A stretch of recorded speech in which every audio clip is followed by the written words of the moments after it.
According to the Hebrew Bible, the tribe of Zebulun was one of the tribes of Israel. Following the completion of the conquest of Canaan by the Israelite tribes in the book of Joshua, Joshua allocated the land among the 12 tribes. The territory Zebulun was allocated was at the southern end of the Galilee, with its eastern border being the Sea of Galilee, the western border being the Mediterranean Sea, the south being bordered by the tribe of Issachar, and the north by Asher on the western side and Naphtali on the eastern. Origin. According to the Torah, the tribe consisted of descendants of Zebulun, the sixth son of Jacob and Leah, from whom it took its name. Some biblical scholars, however, view this as post-diction, an eponymous metaphor providing an etiology of the connectedness of the tribe to others in the Israelite confederation, with Leah as a matriarch. Biblical scholars believe the tribe to have been regarded by the text's authors as a part of the original Israelite confederation. Character. In the ancient Song of Deborah, Zebulun are described as sending to the battle those that handle the shofar bet. Traditionally this has been interpreted as referring to the rod of the scribe, an object that in Assyrian monuments was a stylus of wood or metal used to inscribe clay tablets, or to write on papyrus. Thus,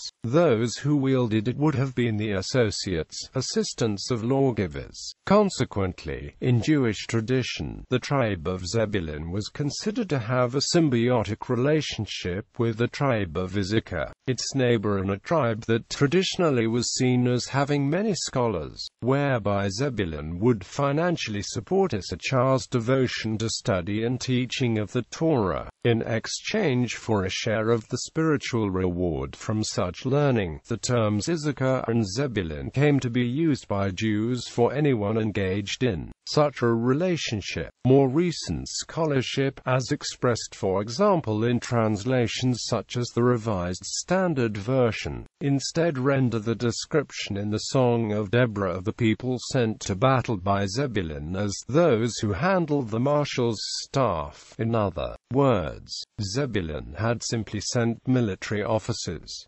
History of the tribe. The tribe of Zebulun plays an important part in the early history of Israel. At the census of the tribes in the desert of Sinai during the second year of the Exodus, the tribe of Zebulun numbered 57,400 men fit for war. This army, under the command of Eliab the son of Helon, encamped with Judah and Issachar east of the tabernacle, and with them made up the vanguard of the line of march. Among the spies sent by Moses to view to the land of Canaan, Gadiel the son of Sodi represented Zebulun. At Shittim, in the land of Moab, after 24,000 men were slain for the crime of second census was taken, Zebulun numbered 60,500 fighting men. Elizaphan the son of Parnach was chosen to represent Zebulun at the division of the Promised Land. During the rule of Joshua it received no special mention. In the Song of Deborah, the tribe is specially singled out as having offered their lives to death in the region of Merom, and praised because they came out of Zebulun, they that led the army to fight, as in Hebrew, they that carried the pen of the writer, i.e., such as recruiting and inspecting officers. The reference is to Barak's campaign against Sisera, the commander of the forces of Jabin, king of Canaan. They answered the call of Gideon and joined in battle against Madian, and gave to Israel Elon, who judged it 10 years.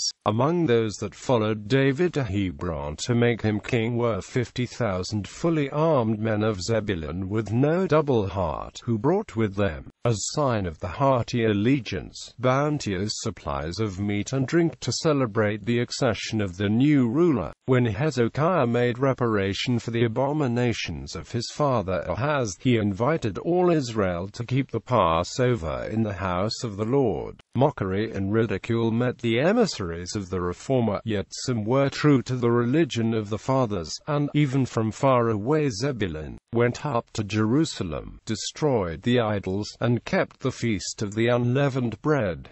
Division of the land. At the division of the land of Israel among the 7 tribes not yet provided for, the lot of Zebulun was third. The tribe's territory started with Sarid, which is supposed to have been Tel Shaddad, some 5 miles southwest of Nazareth. Zebulun's boundaries have not been made out. Of the 19 proper names that the book of Joshua gives to guide us, only Bethlehem of Galilee can be identified with certainty. Although the archaeological site Tel Hanaton is associated with the city Hanaton listed as the boundary with Asher, the historian Josephus assigns to Zebulun the land near to Carmel and the sea as far as the lake of Genneseth. To its northwest lay Asher, to the southeast Issachar. It included a part of the Jezreel Valley, and the great highway from the sea to the lake. Within the territory of Zebulun, Jesus was raised, and did and said much that is narrated in the Gospels, especially in the Synoptics,